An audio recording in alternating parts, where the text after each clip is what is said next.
Subscribe now and press the bell icon. Never miss an update.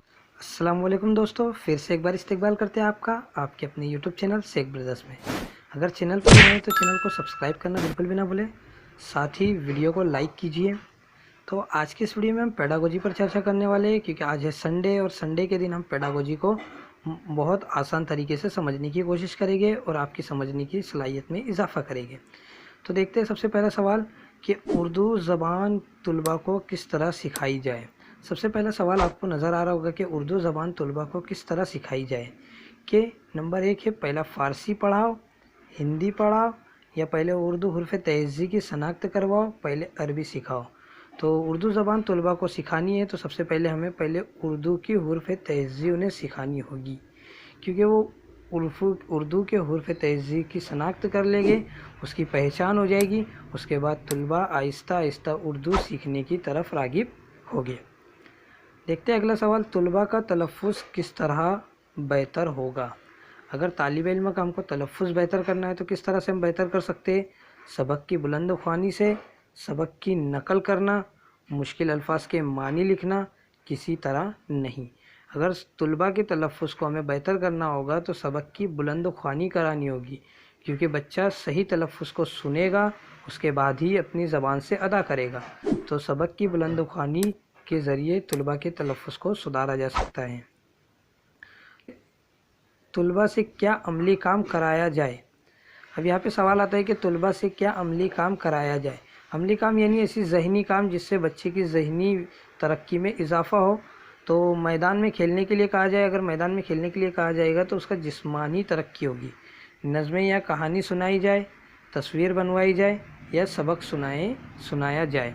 तो अगर तलबा से अमली काम करवाना है तो वो सबसे बेहतर होगा कि तस्वीर बनवाई जाए, क्योंकि तस्वीर बनवाने से तलबा के ज़हनी में इजाफ़ा होगा और ज़हनी तरक्की होगी। देखते हैं अगला सवाल, कौन सा लफ्ज़ सही है। यहाँ पे देख सकते हैं ख़ास किस तरह से लिखा जाता है, कौन सा सही है। तो आप सभी बता सकते हैं कि ख़ास किस तरह से लिखा जाता है। 3 नंबर का बिल्कुल सही जवाब होगा कि ख़ास इस तरीके से लिखा जाता है। बढ़ते अगले सवाल की ओर। अगला सवाल है, बच्चों को ज़बान सिखाने के लिए आसान तरीका क्या है। अगर बच्चों को ज़बान सिखाने का आसान तरीका सबसे क्या है कि तस्वीर के ज़रिए, या फिर किताबें पढ़कर, या रेडियो सुनकर, या तख्ती लिखकर। तो अब बात करते हैं कि किस तरह से ज़बान सिखाई जाए। तो ज़बान किस तरह से सिखाई जाए, तो सबसे पहला जो बिल्कुल सही हो जाएगा कि तस्वीरों के ज़रिए बच्चों को ज़बान सिखाने का सबसे आसान तरीका है। क्योंकि आपने देखा होगा पहली किताबों में, जैसे अगर हम बात करें इंग्लिश की, तो उसमें ए बना होता है तो उसके सामने किस चीज़ का जिक्र किया गया हो उसकी तस्वीर बनी होती है कि किस चीज़ का जिक्र किया गया है। तो तस्वीरों के ज़रिए बच्चा ज़्यादा आसान तरीके से सीखता है। उसी तरह अगर हम हिंदी की बात करें तो हिंदी में भी इसी तरीके से तस्वीरों के ज़रिए सिखाया जा सकता है। अगला सवाल है, तलबा की सलाहियत का अंदाज़ा किस तरह किया जाए, कि उनमें क्या सलाहियत है, किस तरह से पता करा जाए। कि बस्ते का वज़न देखकर पता कर सकते हैं, ये सबक पढ़वा कर, उसका चेहरा देखकर, या डांट डिपट कर।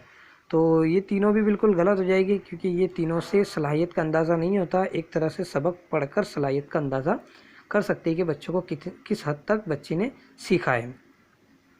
देखते हैं अगले सवालात। उर्दू ज़बान किस तरफ से लिखी जाती है। उर्दू ज़बान जो होती है किस तरफ से लिखी जाती है।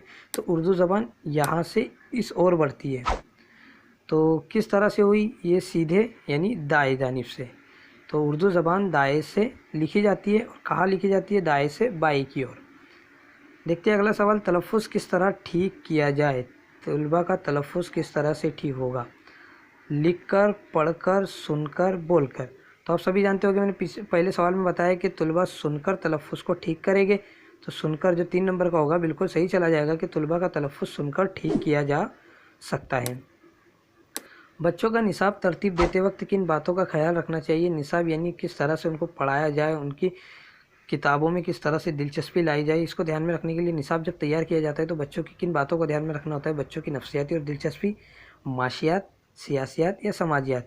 तो बच्चों के निसाब को तरतीब देते वक्त बच्चों की नफ्सियाती और दिलचस्पी को ज़्यादा तवज्जो देनी चाहिए, जिसकी वजह से बच्चे निसाब में तवज्जो दे सकें। बच्चों को किस तरह ज़बान सीखने के लिए रुग़बत दिलाई जा सकती है। अगर बच्चा तालिब इल्म को ज़बान सिखाने के लिए रुग़बत दिलानी है तो किस तरह से दिलाई जा सकती है।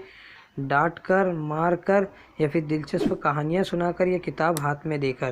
تو بچوں کو زبان سکھانے کے لیے رغبت دلائی جا سکتی ہے دلچسپ کہانیاں سنا کر، کیونکہ بچے کہانیوں میں زیادہ دلچسپی لیتے ہیں اور دلچسپ کہانیاں سننے کے بعد بچہ سیکھنے کی طرف خود بخود راغب ہوتا ہے، فطری طور پر راغب ہوتا ہے۔ تو جو 3 نمبر ہوگا بالکل صحیح جواب ہوگا۔ بڑھتے اگلے سوال کی اور۔ اگلا سوال ہے دوران تدریس درج ذیل بات پیش نظر رہے۔ تدریس کے دوران کس بات کو پیش نظر رکھنا ہے، کس بات کو ہمارے ذہن میں رکھنا ہے کہ طلباء کلاس میں کس طرح بیٹھے، اس کو زیادہ ذہن میں رکھنا ہے، یا پھر انداز بیاں عام فہم اور دلکش ہو، استاد کے پاس چھڑی ہو، یا کلاس میں کتنے بچے ہو۔ تو آپ سب سمجھ ہی گئے ہوگی کہ اس کا جواب کیا ہونا چاہیے۔ اس کا جواب ہونا چاہیے کہ انداز بیاں عام فہم اور دلکش ہونا چاہیے، جو 2 نمبر کا ہوگا بالکل صحیح جواب ہوگا کہ دوران تدریس اس بات کو نظر رکھنا چاہیے۔ بڑھتے اگلے سوال کی اور۔ طلباء کی تحریری صلاحیت کا اندازہ کس طرح کیا جائے، ان کی لکھنے کی صلاحیت کا اندازہ کس طرح سے کرنا ہے۔ کتاب پڑھ کر لکھنے کا کوئی صلاحیت نہیں پتہ چلے گی، زبانی سوال کر کے بھی، املا دے کر، قصہ سنا کر۔ تو اگر تحریری صلاحیت یعنی لکھنے کی صلاحیت کا اندازہ کرنا ہے تو املا دے کر، یعنی ان کو کچھ لکھنے دینا ہے، اس کے بعد ہی تحریری صلاحیت کا پتہ چلے گا، جو 3 نمبر ہوگا بالکل صحیح چلا جائے گا۔ شاعری میں دلچسپی پیدا کرنے کے لیے کیا ضروری ہے؟ اگر شاعری میں دلچسپی پیدا کرنا ہے تو اس کے لیے سب سے ضروری کیا ہے؟ بیت بازی، تاش کھیلنا، تصویر بنوانا یا تصویر دکھانا۔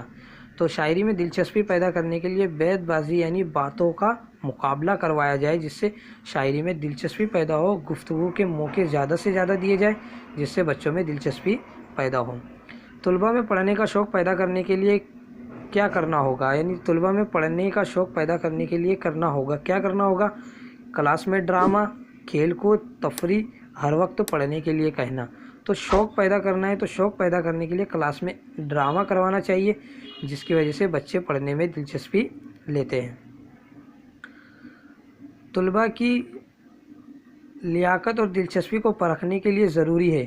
اگر طالب علم دلچسپی لے رہے اور اس کو پرکھنا ہے تو ہمیں کیا کرنا ہوگا کہ نیا سبق شروع کرنے سے پہلے پچھلے سبق سے متعلق مختصر سوالات کرنے ہوں گے۔ یعنی پچھلے جو ہم نے سبق پڑھا ہے اس میں سے چند سوالات کو پوچھتے ہوئے نئے سبق کا آغاز کرنا چاہیے، جس سے پتہ چلتا ہے کہ بچے دلچسپی لے رہے یا نہیں لے رہے، اس بات کا پتہ چل جاتا ہے۔ بڑھتے اگلے سوال کی اور۔ اگلا سوال ہے ابتدائی تعلیم مادری زبان میں ہونی ضروری ہے، کیونکہ تو مادری وطن کی عزت میں اضافہ ہو، اس لیے روزگار میں سہولت ہوتی ہے، اس لیے اساتذہ کو پڑھنے میں آسانی ہوتی ہے، اس لیے یہ طلباء کو نصاب سمجھنے میں آسانی ہوتی ہے۔ تو جو 4 نمبر ہوگا کہ طلباء کو نصاب سمجھنے میں آسانی ہوتی ہے، اس لیے شروعاتی تعلیم مادری زبان میں ہونی ضروری ہے۔ دوران تدریس معاون نہیں ہے، مطلب دوران تدریس کے دوران کیا ضروری نہیں ہے؟ تو سوالات و جوابات نہایت ضروری ہے۔ تعلیمی تاش انٹرنیٹ بھی ضروری ہے۔ نقشے، تصویرات، میوزیم اور کھیل یہ دوران تدریس میں ضروری نہیں ہے۔ لائک کیجیے اور ہمارے چینل کو سبسکرائب کیجیے۔